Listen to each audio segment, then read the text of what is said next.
Hi, thank you so much for joining us. So for this year for Mother's Day, I wanted to do some interviews with some moms. So what's your name and where are you from? Crystal Crocker, original Deer Isle, Maine is where I'm originally from, but I'm from Alabama today. My name is Emily Albert, and I am from Southern California. My name is Valerie Coulombe, and I'm from Norridgewock.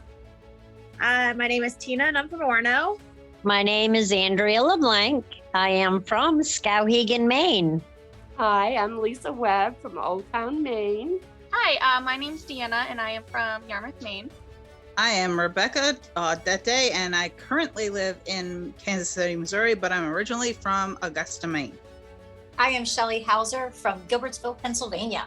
Hi, Shelly. Thank you so much for your time. So I just have a couple quick questions I want to ask you about Mother's Day and being a mom. So what's your favorite thing about being a mom, and what does Mother's Day mean to you? My favorite thing is when I get a box of Maine for Mother's Day, because then I know the boys have actually taken time to really care and think about all the yummy things that I enjoy. Like the blueberry tea and the whoopie pies, I think are my favorite. Some of the best times are the process of getting to watch our kids grow up and to teach them just how to be respectful human beings. Woo!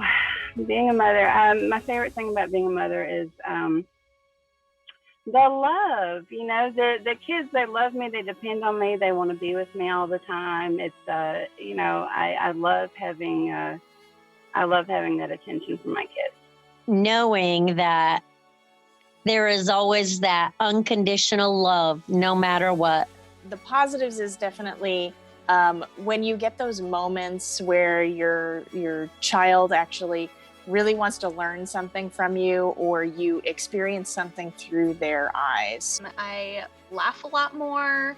I get outside a lot more because of kids, and just seeing the world in a different perspective has been awesome through a 4-year-old's eyes. On everyday life, I think just seeing my kids grow. We have 3 boys, and seeing them evolve and make good choices, and I get to see who they're becoming, and it's really a great feeling.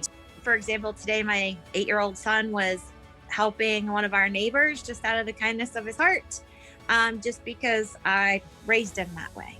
And what about the challenges of raising a teenager? The challenges, there are a few, but I would say probably the most challenging is trying to not squash their individuality. I think trying to raise 3 boys that are very precocious and busy.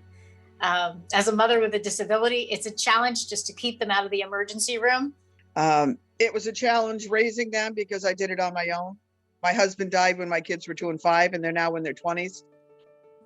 Well, also coming from being a single parent full-time, facing a lot more challenges and having to do a lot more things when you just really don't feel like it. The main thing is I always had and I always did discipline with love. And it's a challenge too, because that you reap what you sow. So I know we all gave our parents crap. Let's face it, we were all not like perfect little angels. Mom, can you watch your kids?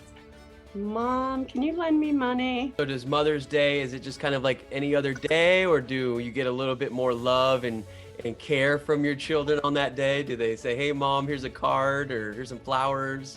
They usually make me a card, like at school or whatever. But no, I find that Mother's Day actually is one of the worst days of the year, because although it's supposed to be a special day for me, I feel like they end up fighting more on Mother's Day. Mother's Day meant listening to chaos in my kitchen, getting food that was inedible, but sitting there enjoying every minute of it and every bite. I think my favorite memory on Mother's Day is all the years, the past 22 years that they have made me breakfast in bed, and they've gone from very basic cold cereal and burnt toast to more elaborate French toast that's stuffed and, actual coffee that's good. Cleaning the house, cooking the meals, taking care of the kids. It's a 24/7 job. It doesn't stop just because there's a Mother's Day. My kid's a little kind of too young to like know what Mother's Day is, and to celebrate me, it's still a good opportunity also to get more of the family together now that our family is growing with more kids. On Mother's Day, they make sure that they do that I don't have to clean anything or clean any dishes. And the other thing that's really special is that we get our families together and we get to celebrate the grandmas at the same time, which is really nice. And so that, not only am I getting celebrated, but I get to celebrate the moms in my life. My mother died when I was 2, so I've had to wing a lot of life. But when my kids were growing up, I'm one of those mothers who tends to save everything. Those little gifts, they mean more to me than anything. And I always told my children that this right here means more to me than a store-bought gift. Well, thank you, Shelly, so much for giving us your honest feedback. We appreciate it. Thank you, Emily, so much for coming on. You guys have your work cut out for you. And I just want to say I appreciate and thank you for all that you do. Well, I want to thank you, Crystal, for being a mom. Being a mom is not an easy job. You have lots of different tasks that you have to do in raising these children. So thank you so much, Crystal, for taking the time to share that with us. Well, thank you. It was nice talking to you. Moms out there, have a very, very happy and blessed Mother's Day.